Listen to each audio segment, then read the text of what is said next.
Hi, this is Odeean. After doing a review on Wheelie Survivalist from Super Alloy the other day, I decided to have a look at what all my figures would look like posed together from Quintessa. So we've got the Quintessons from Impossible Toys, my custom Quintessons, my custom Sharkticons, G1 Hot Rod, Wheelie, and a Generations Cup.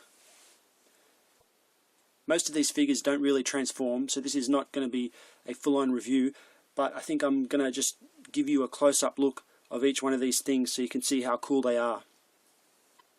First we've got Wheelie. He's from Super Alloy. He's an awesome G1 style deluxe size mini bot, and he fits perfect with all these Quintesson figures because he looks exactly like he did in the movie, so that's really good. If you want to see an in-depth look at what he does, I've got a review on my channel for him. So I won't dwell too much on Wheelie right now, except to say that that's really awesome. Putting him down. Next, one that everyone's probably got, or at least seen before, is G1 Hot Rod. Although this is not really Hot Rod, this is a Toy World reissue from a few years back, Rodimus Major. But again, I really like Hot Rod's car mode. His robot mode is pretty sucky, so I'm not going to show you robot mode, and I'm sure that's been done to death. But I really like the way he looks as a car with his nice chrome here and everything, and he fits perfectly with a Quintessa display. And he looks, you know what he looks like? He looks like when I was in primary school, there used to be a book on cars of the future or technology in the future or something like that, and I swear there was a car that looked exactly like this dude as a wedge. So I bet you that Hot Rod's wedge design is taken from at least something in the concept stage back in the 80s, because I got memories of this thing from my library, so I know that it had to exist somewhere. Next up, we've got, let's have a look at this dude, one of my custom Sharkticons.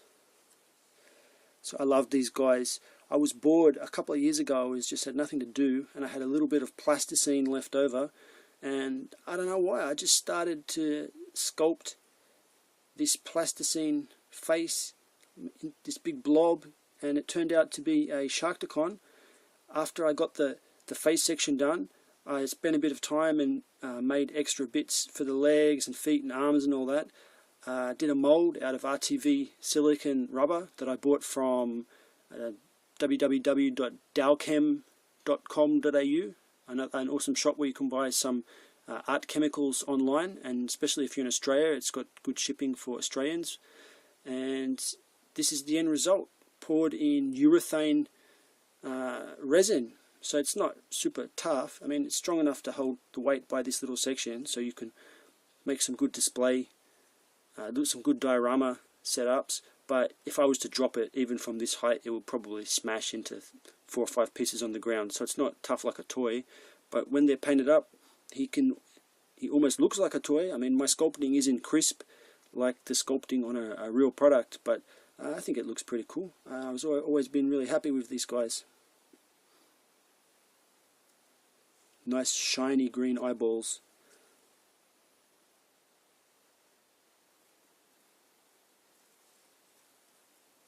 So I actually made 5 of these. So you can see I've only got 3 here. Somebody else bought the other 2 off me, unpainted, unmade, and unglued together state. So I got 3 left, but I do have a mold for this, so I can really churn these out as many as I'd like. But at the moment I got no chemicals, and resin is expensive, so until I buy a new vat of resin when I got something good to do, I won't be making any more Sharkticons. Okay, putting him over there. What's the next thing we got? What it fell over then? Impossible Toys Quint 01. So this is the, falling in half. This is the first Quintesson that I got, and I remember back when it came out, I was super excited to pick this up, and I really, at that time, I hadn't been buying much third-party stuff, so the price, I think, I saw them, they were on sale for $40, but $40 seemed like too much, and I put it off, and I really missed the boat on it. I missed my chance, and it went out of stock everywhere. And then one day, my wife had a traffic problems. You have to go to the courthouse, and I was looking after my daughter. We went for a little walk, and I found this awesome comic shop in the city near George Street. I can't remember what it was called. It's probably Comic Kingdom or something. And he had all of the Impossible Toys Quintessons that were out at that time in the window of his shop. He had some ridiculous price on it. I think they were marked at $79 maybe, I think. And I don't know, I wasn't going to pay $79. That's just stupid. But I went in there and I told him that if he puts them at $40 each, I will buy the whole lot. And he did. And so there you go. I bought the whole lot. I have a lot of stuff from Impossible Toys, like the, what do they call, is it Valkyrie or something, the RC from Impossible Toys, and the Nightbird, the TFCon exclusive Nightbird. Those toys are absolute shit. Maybe I'll review them one day. But these Quintessons are not bad. The faces can pull off like this, so if you pull off all the faces inside, it splits open like an egg and the battery can go inside. Plus they've got the light in the stand, so if you can ever pick up an Impossible Toys Quintesson, especially Quint 01, I recommend them. They're pretty good. Putting him down, what's the next thing? Cup, Generations Cup, with the iGear cigar smoking head. I love this guy. It's an awesome Transformer Cup. Haven't reviewed him yet. Maybe I'll do a review of him someday. Probably when I get the Swerve in this mold that comes out, I'll show Cup then too, I think. So I love Cup, but again, I'm not going to dwell too much on Cup. I think everybody's pretty familiar with Cup. Really awesome figure.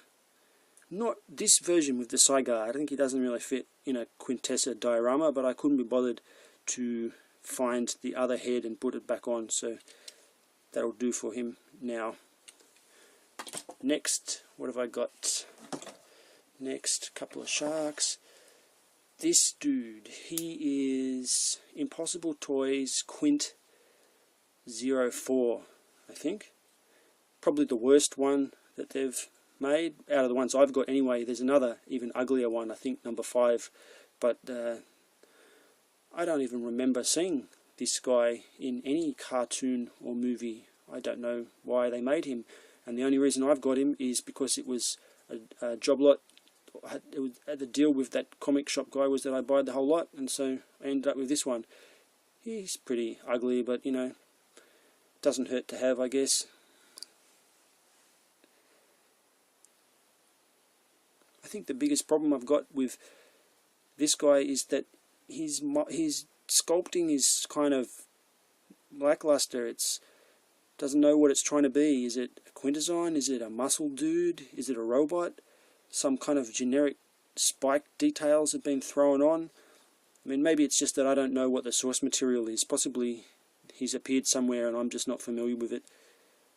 By the way, he's not my favourite. Putting him down. Next we have my custom Quintesson in the correct scale as far as I'm concerned. So this guy is about as tall as, maybe as approximately as tall as a Voyager, and I think Quintessons are meant to be that big. If you look at my website, you can see I've got a copy of that screen grab from G1 where you can see Ultra Magnus walking with Quintessons, and they're supposed to be about the same size. So I'm really happy with this guy. He's also originally sculpted in plasticine, and you can see I've taken some artistic liberties by increasing the size of these spikes, but I tried to be pretty faithful to the cartoon. So I think the biggest flaw with my work here is it's not as crisp as what I would like, but you know, I'm just working in plasticine and my tool is a tiny screwdriver, so there's limits to how smooth and crisp I can get these details. Let's move that hand out of the way. I'd like to one day go back and revisit Quintessons and maybe do the Shattered Glass Quintesson, if that's what you call it, the one with the nice faces, like the good emotion Quintesson. That would be pretty cool to add as well. He could be the one always being a big downer to the other Quintessons, telling them they can't go executing people all the time. You can see this detail on the top. I originally did that by just sticking a ton of little bits of plastic onto the plasticine, and when I poured the silicone over it, it took all the details, so that later when I want to paint it, all I have to do is wash it in black and then paint the panels individually over the top. Looking at it from a bit further away, you can see that he's got the Quintesson egg shape with the typical yellow dots at the bottom, and an energy beam. Energy beam, to get it clear like this, I cast it, instead of from urethane, I think it's polyester, like a really clear polyester. You can see that polyester is really brittle and a bit of it's already snapped off there. On the other one I did a more durable polyester, still polyester just because it was the cheapest thing I had, but this is a more durable one used for auto body work, and it wasn't clear, so I painted the energy bolt in a kind of yellowy colour. I'm not really sure which one I prefer. I like the way that I did that yellow, but the shiny one has more opportunities to shine light through it and stuff like that. The hands are also urethane, but this connecting bit is some Cat5 cable from networking, just painted silver. Because of that, it's always stayed a little bit tacky, but the good thing is that I inserted through the cable sleeve a few of those, what do you call it, the wires that transformers are packaged in, the twist ties, and they've made it really stiff, so I can get some posability in him like that. So you can see the paint there coming off onto my finger. It's because it never dried properly on this kind of plastic. The next thing I'll give you a look at is, who's this guy? Quint02, I believe. I really like this one. Where's the button? Here we go. Oh, wait a minute. Uh-oh, no battery. His power has run out. Anyway, he's got a nice energy beam, nice tentacly, octopus kind of hands. He's the scientist that we saw in some of the Season 3 episodes. He's really good to have. I like this guy. The Quintessons are really some of my favourite Impossible Toys stuff. It's only from the strength of Quintessons that I even consider buying anything else they made after those other two bad ones that I mentioned. So this guy doesn't really do anything. I can't remember if his eyes used to light up when I pushed the power on, but I don't have any battery to replace that with now.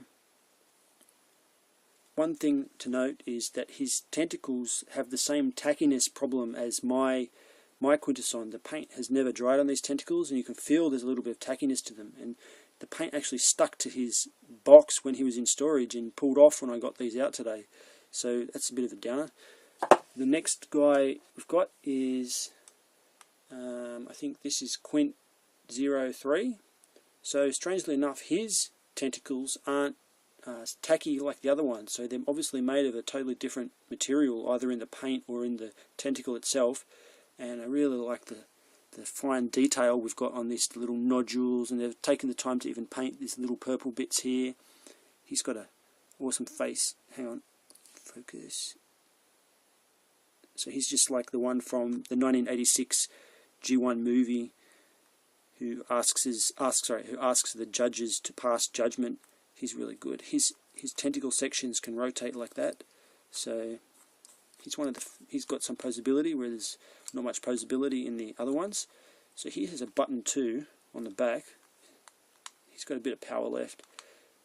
His beam lights up, but unlike Quint02, his eyes are painted red instead of having a hole there, so he has no way to light up in the eye. I like the shape of his head, kind of like an alien, very faithful to the movie. That's awesome. Okay, so there you go. Thanks for having a look at my little Quintessa diorama.